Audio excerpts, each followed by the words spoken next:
Firstly, sincere gratitude to the organisers of this event and to those who have consented to allow me to breathe the fragrance that we are all experiencing this evening, which is recollection of what the ulama say, بِذِكْرِهِمْ تَنْزِلُ الرَّحْمَةِ, by remembering the great ones the mercy descends, and we are, as it were, all participating in the blessings and the perfume of Maulana Ashraf Ali Thanvi, whose works continue to give life to the Ummah so many decades after his passing through the curtain into the Akhirah. I've been asked to, as it were, set the stage, to provide the backdrop to the very dramatic story of his life and his accomplishments, and to try and pull together some of the strands that created the complex intellectual and spiritual and Sharia personality and output of the great Imam. By way of sketching the broad story of the Ummah in the subcontinent. What were the tendencies that made the man? What were the ideas that shaped his ideas? All of this is important. We do not, as it were, step into a time machine and arrive at the time of the Sahaba and take our Islam directly from them, because there is no such time machine.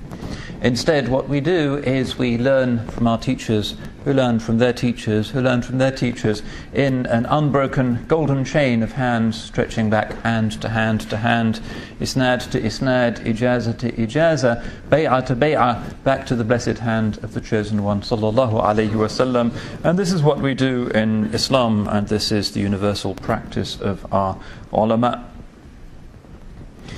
So he was a product of his world, and one of the extraordinary and I think unique things about the Ummah is that while it is on the one hand the Ummah of ijaza, of tradition, of al-akhdhu min al-rijal, taking from exponents, from expounders, from those who live the way of the chosen one, sallallahu alayhi wasallam, rather than just reading information in books and trying to imagine how things once were.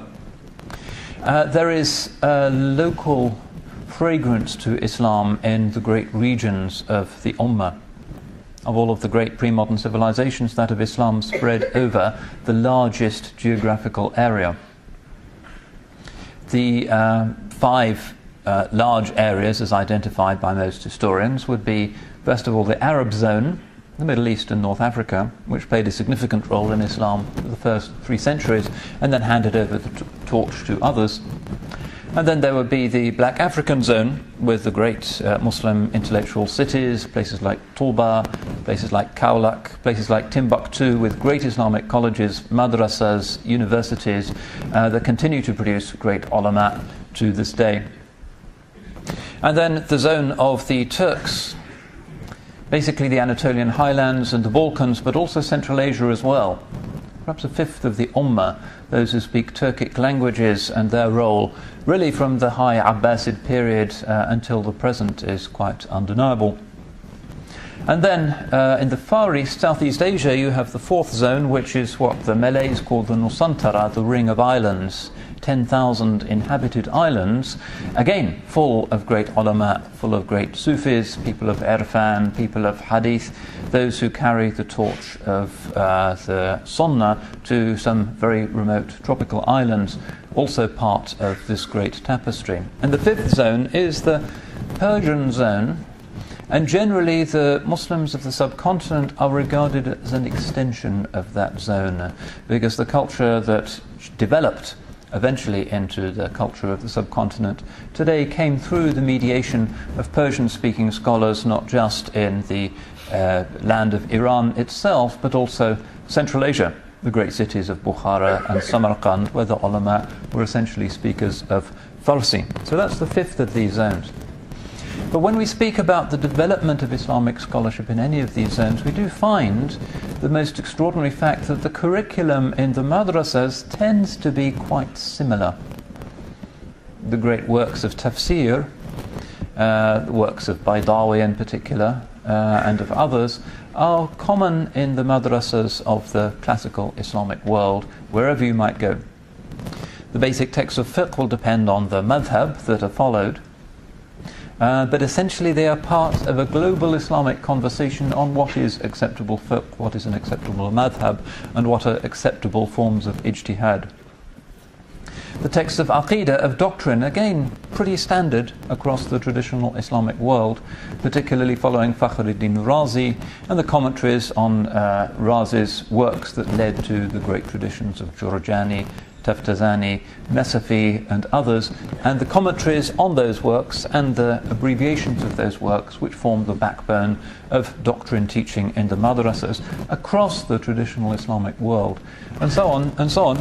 The texts of hadith and Arabic grammar and the works of the ma'aqul, the philosophical intellectual traditions in Islam, including sciences such as mantiq and logic. Remarkable consistency. And one way in which that took place was that the Muslim world traditionally was a place of travel and also was a place of pilgrimage, that the scholars met each other on the Hajj. And it was possible for somebody to come from Sumatra and one end of the Islamic world, and on the Hajj they would spend weeks and months waiting for the blessed month with scholars from Morocco or from Timbuktu or from Bosnia or from any other place, and that led to a certain globalization, as it were, of Muslim scholarship, which is one explanation for the fact that these basic texts and these basic curricula are not identical, certainly, but certainly part of a single sense of what it is to be Ahlus Sunnah wal Jama'ah, despite the enormous size of the traditional ummah. And as we'll see, and as we'll hear later on this evening, the role of Indian scholars going to Mecca and going to Medina, developing links with the scholars of those cities and scholars of other places, and then returning to India, is often one of the forces that are at work in triggering forms of tajdeed and renewal in the various dramatic periods of the history of Islamic scholarship in the subcontinent. But specifically, the story in the subcontinent is a particularly interesting one, because the area is so large and so ancient and so populous. And also the area has a religion that seems to be very unlike the Ahl al-Kitab, who are the basic form of kufr that the early Muslims encountered in Syria, in Palestine, in Egypt, in Spain and elsewhere. Eventually the Hanafi consensus in the subcontinent developed the view that the Hindus and the Buddhists should be considered Ahl al-Dhimma, but not Ahl al-Kitab. That is to say, they were to be tolerated and they would pay the jizya, and they would have the right to exist, but one couldn't, for instance, marry their women. But the story of Islam in the subcontinent, the story of the evolution of its scholarship, has as its deeper backdrop the fact that Muslims were persistently a minority. And that whereas within 3 or 4 centuries of the arrival of the Sahaba in Syria, Egypt and elsewhere, the majority of the population had traded up to the Tawheed of Islam, this didn't happen in most of the subcontinent, with a few localized exceptions in places like Kashmir, in places like Sindh, in some parts of central India, in some parts of Hyderabad, Deccan, in parts of Bengal. There were local Muslim majorities, but India as such never converted the way that the Middle East converted, or Central Asia converted, or the Malay world converted. It simply did not happen. And the ulama were always conscious of this. Now, just to take the story of the arrival of Muslim scholarship back to its point of origin in the subcontinent, the early sources are not terribly easy to read, but it does seem that in the aftermath of the conquests of Sindh and parts of Punjab by Muhammad ibn Qasim, madrasas of some kind were established in towns, in places like Abdal, places like Thatta, places like Uch, in that part of the Indus Valley. And those madrasas, we don't know very much about them, or whether they had much of an engagement with the local culture rather than being places where essentially Arab traders and conquerors would have their children educated. But they do become significant later on in the 4th and the 5th centuries of Islam, because one of the challenges that the ulama in the subcontinent faced for many centuries was the struggle with the Ismailis, whose da'wah was extremely influential and extremely successful. And one of the roles, it seems, of these early madrasas was the reaction to, in a kind of Ghazalian way, the Ismaili threat. Once the Turkish-speaking Muslims conquer Delhi and there are Turkic dynasties in North India, things start to become much more extensive. So that, for instance, whenever the Turkish sultans conquered a new city, generally one of the very first things that they would do would be to establish not just a Friday mosque, but also a madrasa. So Muhammad Ghori, after his conquest of Ajmer, creates a madrasa in the city of Ajmer, and that's recorded in the historians. Muhammad ibn Tughlaq, in the mid-14th century, rules for 26 years in Delhi, creates a range of madrasas, and the ulama and the local nobles are doing the same thing. The historians mention that in his time, in the mid-14th century, there were around about 1,000 madrasas in Delhi of various kinds. What we don't have, this is another way of comparing the tradition of Muslim scholarship in the subcontinent with the tradition elsewhere, is a very ancient institution that continues to this day. Something like Al-Azhar, for instance, or Al-Qarawiyyin, those institutions that we find further to the west in the Islamic world, they tend not to exist, and the great institutions that exist today in the subcontinent are usually no more than 100 years old, 200 years old, and even something like the Firangi Mahal tradition didn't really originate as a madrasa or an institution as such, still less as a university, but rather the Firangi Mahal tradition, when it began, was essentially scholars teaching in their houses or in the houses of noblemen in Lucknow and some of the surrounding cities that were connected to Lucknow. And that's one of the features that we find recurrently in Muslim scholarship in the subcontinent, teaching in houses. We tend to think teaching happens in madrasas, it happens in mosques, but very often in the subcontinent some of the most significant scholars are being trained in houses and in the palaces of nobles, or in the houses of the ulama themselves. So no big, deep, thousand-year millennial institution like Al-Azhar emerges in the subcontinent. The Hanafi tradition is important, and it's worth thinking why the great majority of Muslims in the subcontinent are Hanafi. In the earliest period, it seems there was a variety of madhahib, but following the Mongol invasions and the destruction in 1258 of the Abbasid Caliphate in Baghdad, refugees from the Mongols are arriving in India. And these refugees come from Iraq, they come from parts of Iran, but most of them come from Central Asia, from Khorasan, from what's now places like Uzbekistan, southern Kazakhstan, Tajikistan, and so forth.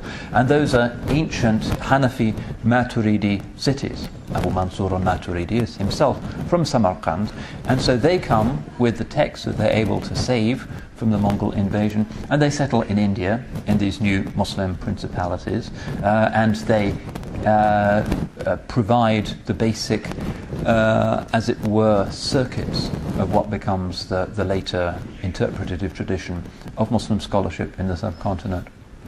In the 20th century, not all scholars in India have been happy with this, because if you look at the classic madrasa curriculum in the subcontinent, you'll find that it's a commentary on top of a commentary, on top of a commentary, on top of an original work of Hanafi fiqh that wasn't actually written in the subcontinent. So somebody like Zia al-Hasan Faruqi, for instance, who's one of the historians of the scholarship of Islam in the subcontinent, says this was actually a bad thing. And he's looking for explanations. Why is it that the Syrians became Muslims, but most Indians didn't, even though Islam is ancient in the subcontinent? His explanation is that the fiqh of Syria comes from the local scholars, and it was evolved in its earliest moment in engagement with the local population, with their needs, which was not the case in India.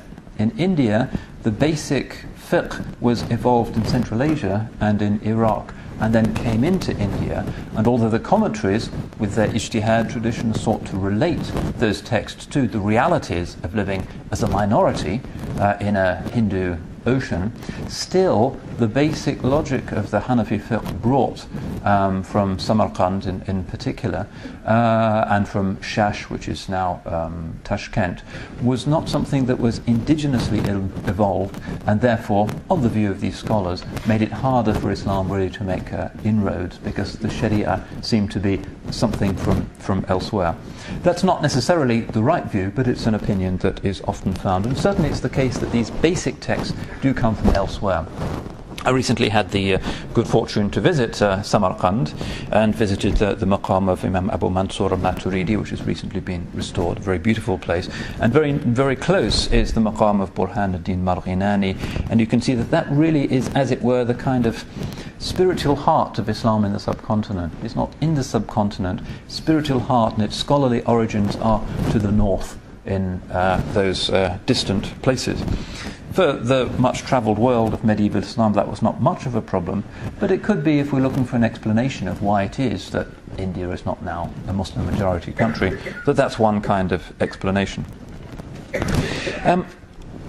Before the Mughals, and for most of the Mughal period, there wasn't really a standard or a fixed curriculum. The Dars-i-Nizami phenomenon comes a little bit later, and generally each madrasa had its own curriculum. So in Delhi or Lucknow or Oud, one of the great cities where Islam was spreading on the scholarly level, each madrasa would have a different orientation. Some of them would be strongly oriented towards the manqul, others strongly oriented towards the ma'qul, and one of the things you could do would be to decide what kind of thing you wanted to study. You'd study in one madrasa for a while where there was a great professor of tafsir, and then you'd study at another madrasa where there might be somebody who was very good on teaching you the Shifa of Ibn Sina, and so on. And very often the scholars move around as a result of different madrasas having a different reputation for different kinds of things. With the introduction of the fairly standard Dars-i-Nizami curriculum from the 17th, 18th century, from the 18th century onwards, that becomes something that's much less common. But generally, in this period, there is a sense that both the manqul and the ma'qul are acceptable forms of Islamic knowledge, and there isn't really a strong argument against the study of philosophy or the study of sort of philosophical kalam in the way that happens in some other parts of the Islamic world, for instance, the Ottoman Empire in the 17th century. It's also important to note that there's a lot of women's education taking place in the subcontinent, and this is often patronized by wealthy women or by princesses.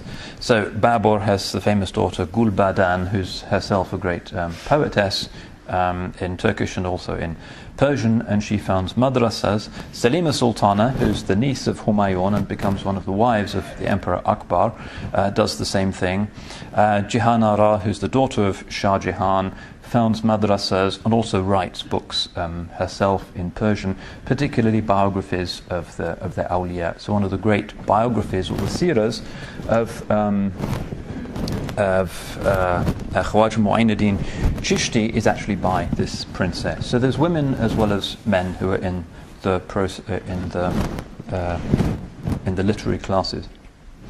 Another thing that may have obstructed the spread of Islam in the subcontinent in this period, compared to what's happening further east and further west, is a very strong social sort of class system.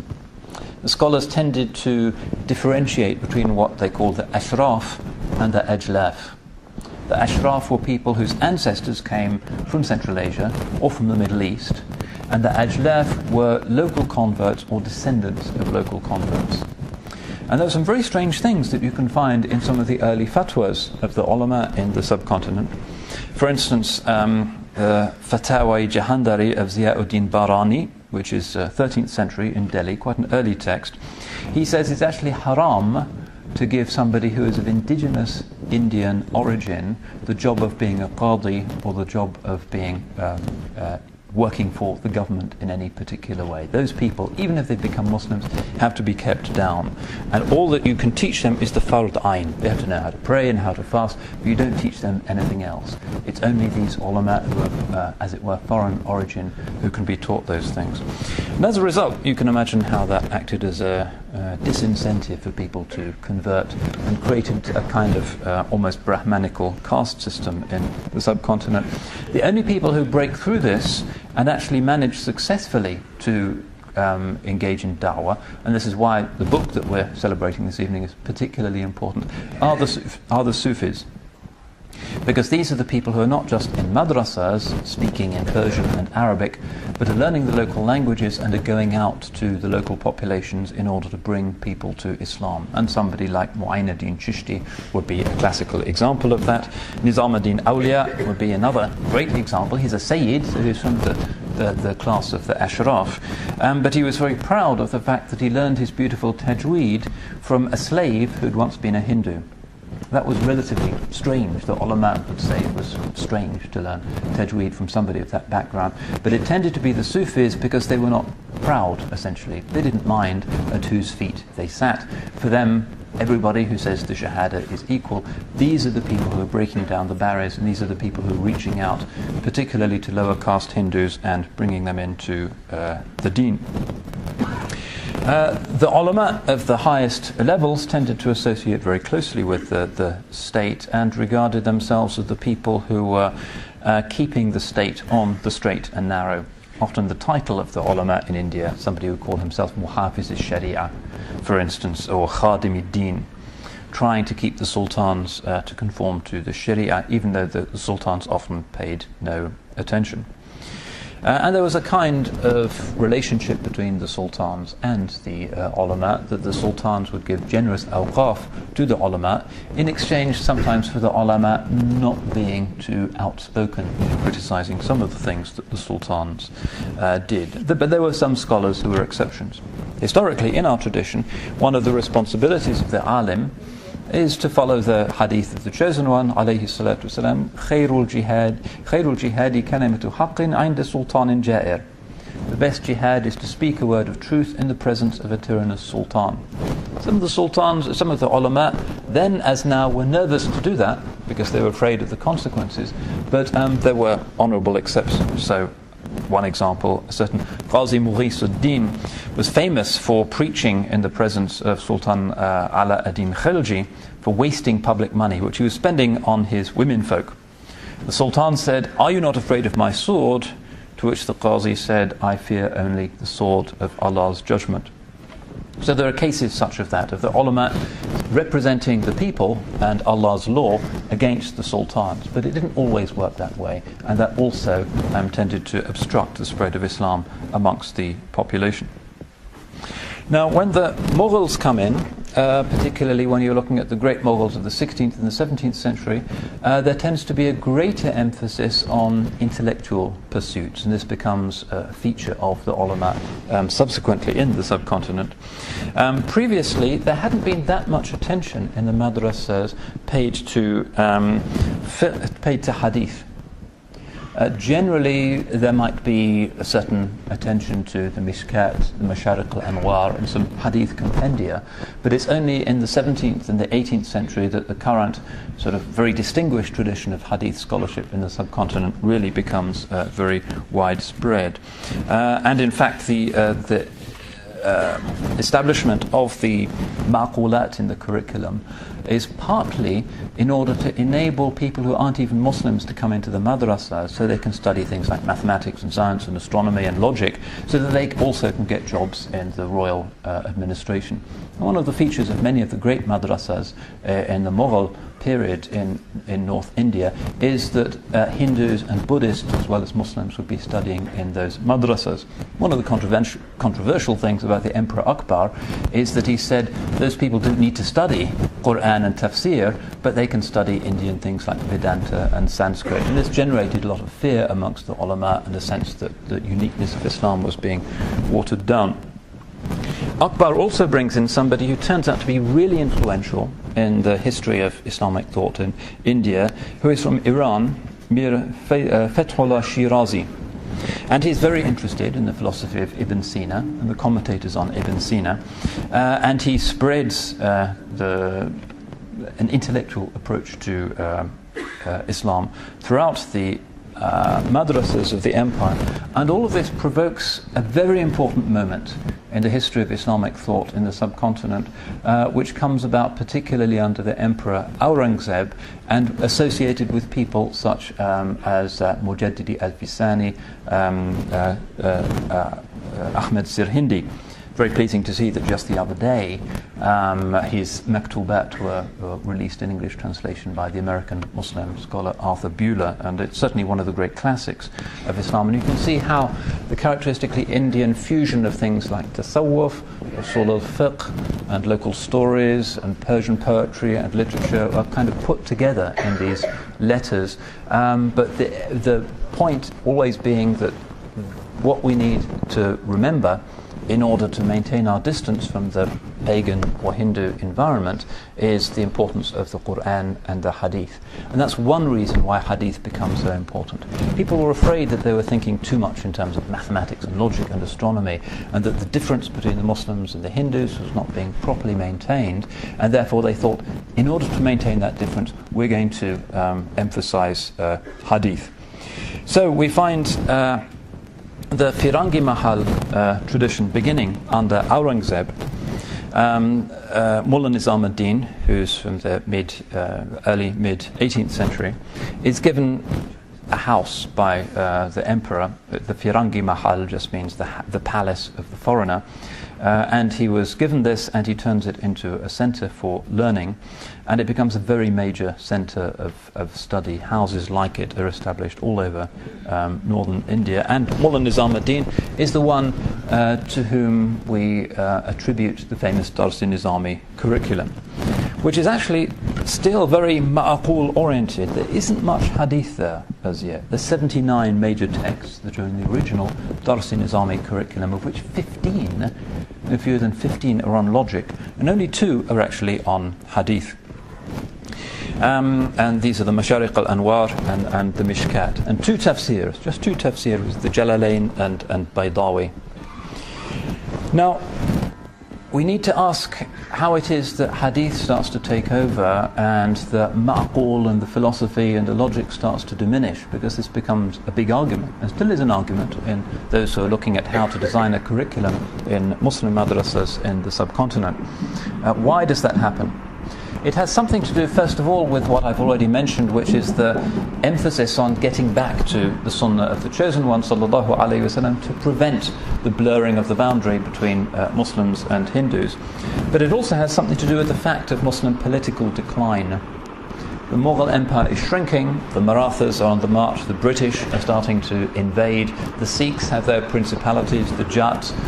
Islam, as the Dar al-Islam, is shrinking, and as a result there are fewer jobs for people from these intellectual madrasas, and people are starting to think about their identity as Muslims rather than just being subjects of the Sultan. Muslimness becomes important because the Hindus are now powerful again, and the boundaries between the Ashraf and the Ajlaf become less important because people recognize that they have to, it's absolutely essential that they stick together as Muslims. And the force that unifies them is the Hadith. This is the important explanation, I think, for the recovery of the tradition of Hadith. Shah Waliullah Dehlavi is the key figure here.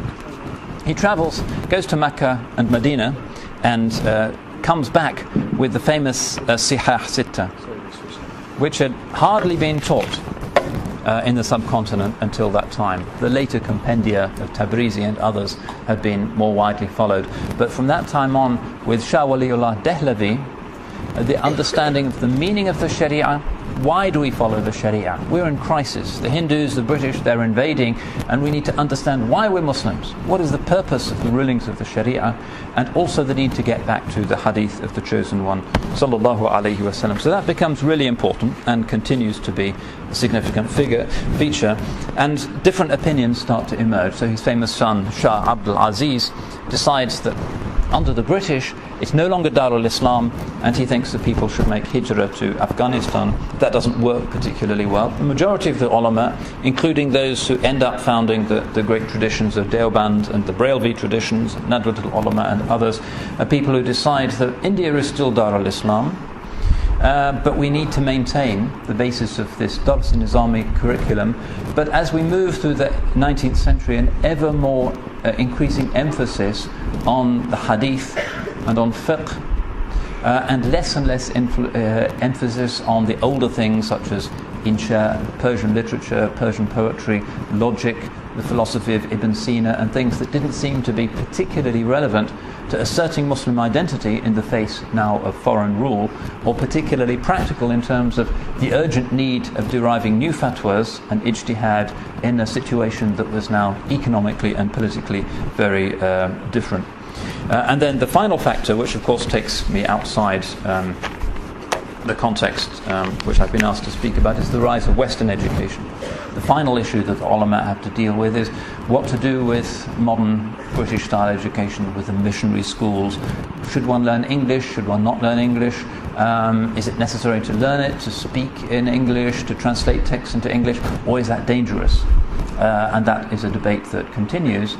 But by and large, one would say that the scholars of the subcontinent were quicker than many others in order to move into English. And it's no coincidence that, for instance, a great translation of the Quran, Allama Yusuf Ali's translation, does come from the subcontinent rather than, say, from Turkey or from Egypt or Morocco.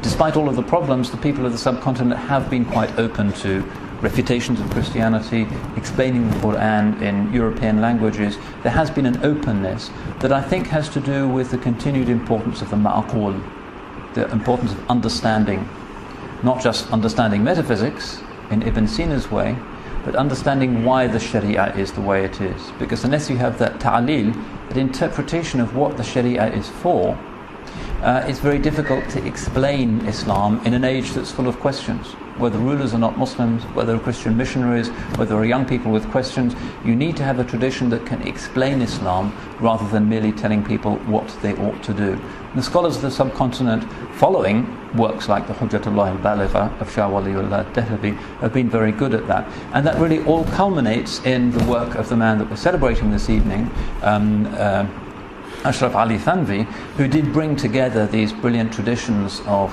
Islamic intellectuality, of philosophy, of hadith, of tasawwuf in this very beautiful way, whose success is demonstrated by the fact that so many years after his death, we are launching his books in English translation, and people continue to be influenced and shaped by his particular genius in showing the timelessness of Islam and his fidelity to the way of his teachers and to the beautiful and blessed way of the ulama of Hind and of the subcontinent. So we ask Allah subhanahu wa ta'ala to give us a good opinion of our teachers, and to give our teachers a good opinion of us, and to make us faithful transmitters of this tradition to the next generation without distorting it, inshaAllah, so that its blessings as well as its content will live on after we are gone. Barakallahu feekum. Assalamu alaikum wa rahmatullah.